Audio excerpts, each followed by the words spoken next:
Well, I'm sure you've heard about it by now. Stop Killing Games, the initiative and petition to stop large corporations shutting down our video games. Well, it's now passed 1 million signatures and quickly becoming a movement, many thanking one man's arrogance for rekindling its interest.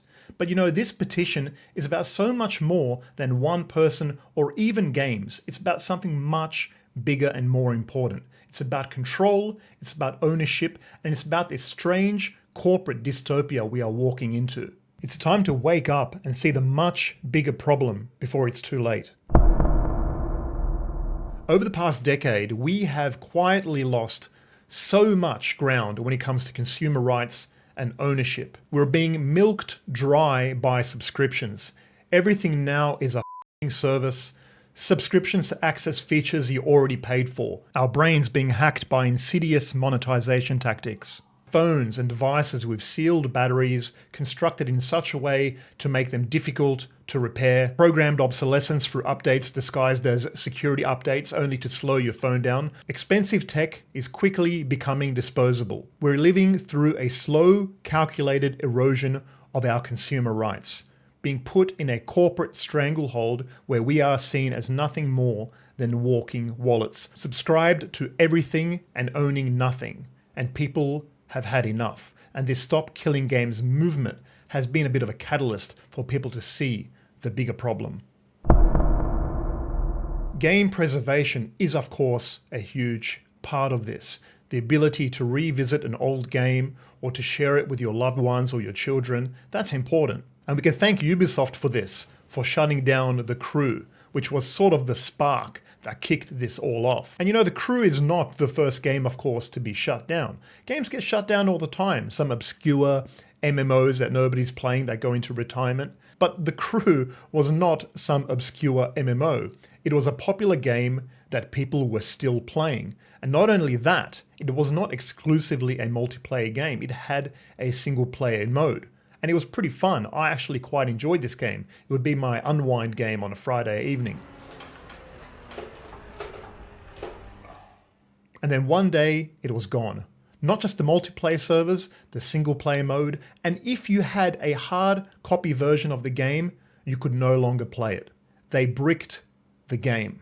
Unbelievable. Why would they do this? Well, because The Crew 2 was about to launch. And of course, they did not want the sales to be cannibalized by the first game. So they thought if they shut down the first game, they can migrate people over to the sequel. Great plan, right? But fool me once, and I now own neither the sequel or the original. That worked out very well, didn't it, Ubisoft? Imagine if Rockstar completely shut down the entire GTA 5 game, single player and all, just because GTA 6 was coming out, leaving Trevor and Franklin to be nothing but faded memories. It would be completely unthinkable, but that's exactly what happened with The Crew. And to make matters worse, apparently Ubisoft kept selling copies of The Crew all the way up until shutdown. Man, that's just dirty. This specific situation is exactly what the Stop Killing Games initiative is all about and what it's trying to prevent. With this action, Ubisoft created a dangerous precedent for themselves and other companies to follow. This time it was like a multiplayer, single-player hybrid game that got shut down. And maybe if you follow that thread all the way down, it'll eventually be some single-player game they shut down because they want to move people to the sequel. You just never know. That's the risk when a precedent is set and goes unchallenged. And you know, it's much easier for companies to get away with this kind of stuff when they're dealing with digital-only content. In the case of The Crew, people still had hard copies of the game that no longer worked, and that caused a lot of problems for them. If it was a digital-only situation, maybe they would have got away with it. The more we go digital, the less control we have. Console makers have been pushing digital-only hardware for a reason, you know, PlayStation 5s with no disc slots, because when you buy a digital copy of a game, it doesn't really feel like you own anything. It feels more like a rental. So when you lose it, you don't feel too bad about it. And if we continue on this trajectory and end up in a digital-only space, you can be sure these kind of moves like The Crew shutting down are going to become a lot more commonplace. So their first objective is to separate us from our physical media, to normalize it. And they do this through discless consoles and releasing some anticipated AAA games like Alan Wake 2 in a digital-only format. But look, there is a time and place for digital-only games. You know, my Steam library is overflowing with them. Although I have to admit, almost all of them these days are indie games. Man, we put a lot of faith in Steam and this service they're running. And I'm sure it'll be fine well into the future, but the future is also very uncertain. 5, 10, 15, 20 plus years. Nobody knows what sequence of events could unfold. Yeah, that will be something. I dare not think such dark thoughts at this point. My collection is too big to lose. But we've got to use some common sense when buying digital goods. It's one thing to get a kind of rental from YouTube or something for the weekend. It's another thing to be building an entire collection. So we've got to think very carefully as to who we're giving our money and where we are building this collection. I remember a Reddit post from a movie buff who had built their whole collection of box set TV shows or their favorite shows on the PlayStation video service. Thousands of dollars worth. They thought they were replacing their physical library, backing it up in a modern format. But then one day, Sony put out a message saying, unfortunately, we are now shutting down this service due to a licensing issue and your entire library will be removed. Simple as that, gone. So I found the original message that Sony wrote. Check this out.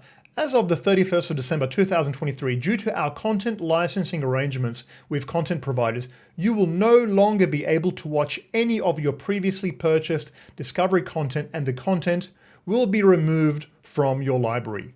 We sincerely thank you for your continued support. Thank you. Not even an apology. 2 thank yous and no sorry. And look at all these shows. All these shows that would be removed from people's libraries. It just scrolls down forever. Man, it's crazy. And then there was massive pushback, expectedly, right? And they wrote a follow-up message. Due to updated licensing arrangements, the Discovery content removal planned for December the 31st, 2023 is no longer occurring. We appreciate your ongoing support and feedback. Yeah, feedback. Pitchforks, right? Oh, man. And that's why you have to push back, because if you push back, you can get some changes. Sony just didn't want to inconvenience themselves. But you can see with enough backlash, they were like, all right, let's renew these licenses. But in my opinion, they're probably just delaying the inevitable. But this is what happens when you don't actually own your stuff. And this same logic is now creeping into games. To quote modern day philosopher Janet Jackson, don't it always seem to go that you don't know what you've got till it's gone? Once I saw the direction the market is trying to take us, I decided to stage my own little personal rebellion. After 5 years, I cancelled my PSN subscription, I cancelled my Game Pass, and I will always look for a hard copy game over a digital where it's possible. And some big AAA games have been launching as digital first and then having a follow-up hard copy version. We saw that with Black Myth Wukong, and we saw that with Alan Wake 2. Alan Wake 2 launched digital only at full price and led people to believe that it would remain digitally exclusive. Yet here I am holding a physical copy, which if I wanted to, I can resell, I can lend it to a friend, I can gift it to somebody. And that is exactly what these big companies do not want. They do not want you lending your game to a friend. They want your friend to buy it too. And you might remember the big Xbox drama as Microsoft tried to DRM lock discs to hardware, only to get massive backlash and have to walk it back. And that was another great example of consumers pushing back against corporate overreach and winning. There is a growing trend that I've also been taking part in personally, and that is leaning hard into older generation consoles and games. Over the past 2 years, I've started collecting Xbox 360 titles, and I gotta say, it's been fantastic. Some of these games are now $1 or $2. Good games that sold for full price at launch. I bought a game called Reckoning, and I gotta say, this game, I had more fun with that than, say, any Assassin's Creed game since Black Flag.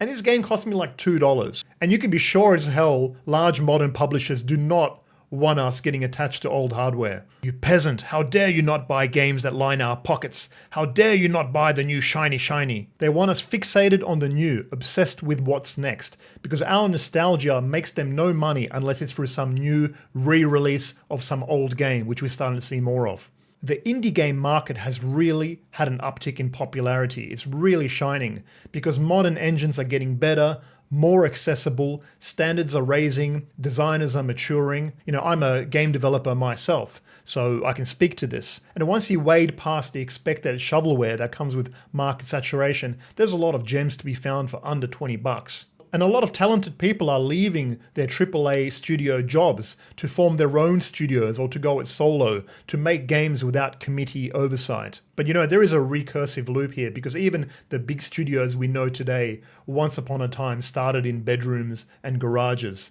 And it's a matter of time before these small studios then, again, through success, once again slowly become what they were trying to run away from. So I hope you can now see that the Stop Killing Games initiative is about so much more than what's on the petition notes. It's about trust, it's about control, and it's about pushing back, because we've seen what happens when we don't. But I must say, I'm not typically a fan of involving the government and legislation in anything gaming related, because they have a history of just meddling and making things worse. But there are times where certain corporations have so much market influence and are causing damage through runaway capitalism, if you will, that they have to be pulled in line. And I think this is one of those cases. And that could very well be what this Thor guy with his Markiplier voice was trying to point at when he so vehemently opposed this initiative. Now, I don't know much about this guy. I'm certainly not his audience, but it seems his problem is that he comes across as an arrogant jerk, and anything he could have contributed to this discussion was completely lost in his communication style and delivery. From what I saw, he cast a lot of undeserving shade at Ross Scott, who is kind of the spokesman for this petition and initiative, which was really just wrong, man. That guy, Ross, I've got nothing but respect for this guy. I mean, we need more people in the world like him, because he clearly gives a fuck. He's clearly doing this for the right reasons. He's put so much of his time, energy, and reputation into this to get it seen. And he's put a big target on his back for his efforts. So that guy should be like, man, don't go after that guy. And look, truth be told, I'm not even expecting much to necessarily come out of this petition directly, because bureaucracy is a tough bitch, and it's very hard to change legislation just through signatures alone. But this petition has already done something more important. It's put companies like Ubisoft on notice. It's drawn a line in the sand to let them know we are watching, we're not asleep, and we know the tactics they are using. We've pushed back before and won. Microsoft's DRM scheme, Unity's crazy royalty model, but it's a forever war, and they're learning, they're getting sneakier, and next time we may not even realize the tactics that are being used. So we have to stay vigilant. Dudes like Zuckerberg who are trying to fool us with fancy clothes and a haircut. And this guy from OpenAI, I mean, I don't even know what's going on here, but something does not seem right. It's as if Uncanny Valley was a person. But one thing I know is I don't trust them.